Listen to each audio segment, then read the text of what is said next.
You have a less sense of feel and grip with these tweezers. Quite interesting. But it's getting there. There we go. Again, huge pins. It's kind of nerve-wracking with the old, with the different tools. You're simply so used to it. I find it so hard to go underneath the bridge. And it's scratched anywhere, everywhere, but I really don't want to make any more scratches. Now I use the flat safety pin just to go underneath. Wiggle wiggle, and there we go.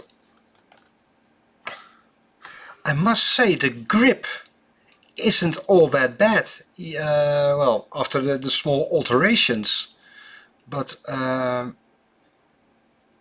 it is simply doable with tweezers from the grocery store. Just a simple test. Always do, but now with the safety pin. Well, looking smooth. Oh, I find it hairy to use these tweezers on the tiny parts, because I have to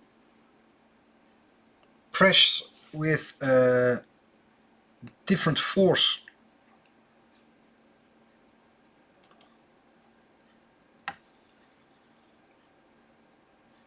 Oh well, shouldn't be in a watch anyway.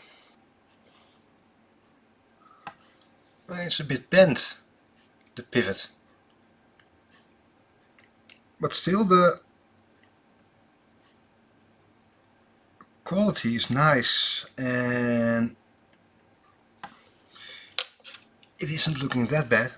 I get underneath a safety pin. Oh, I haven't used the other one yet. Well,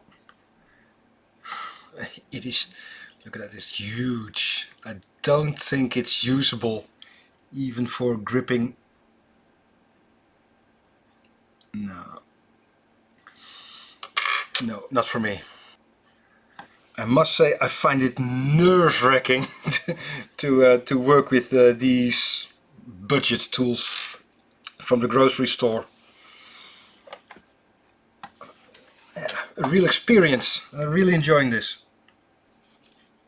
I expected to be a whole lot worse, the screwdriver set, and now using this tweezer for over an hour, it is doable with the budget tools. Definitely. Could be worse. Lovely design for a movement. And I want to open the barrel, see what the spring is like. The proceeds of this channel, YouTube channel, Chronoglide, is going into better tools, as you can see, and teaching equipment. And there are two models, lovely models from the 50s, and I'm going to use it to explain a bit more about the function of the arbor, the mainspring and the barrel of a hand-wound movement and against the automatic winding movement, the slip spring. So all the proceeds of the channel via, well, viewers and especially our members is going into models and enhancing the channel. So not too soon there will be a video, the difference of workings in a barrel of a hand wound movement and an automatic winding movement. So again, thank you all so much for, members, for making that possible.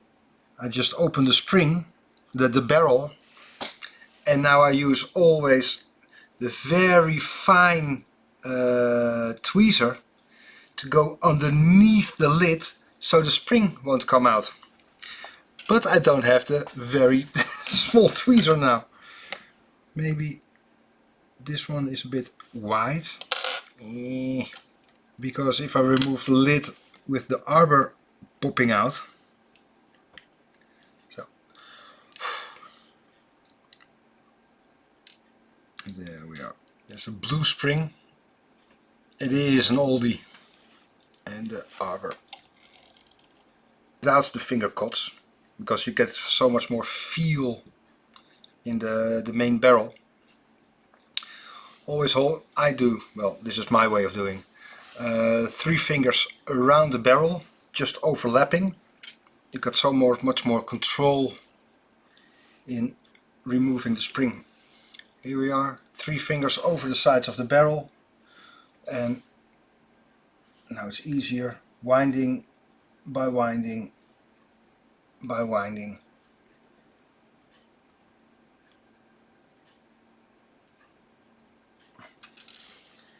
That is a very old spring, look at that. Usually it's always bigger, but now all the strength is gone, and this is a sign of an old spring as well. And that's it, we made it with the budget tools. Not too bad. It's really doable with simple tools. I thought it would be worse. Very happy with the result. Lovely watch. I think I'm going to wear it. So again, all thank you so much for your attention and being here. Especially the members, thank you so much for your support of our YouTube channel Chronoglide. We are going to spend so much more time on our own watch, and we'll be sharing that information with our members, so you won't be forgotten. I promise you exciting stuff.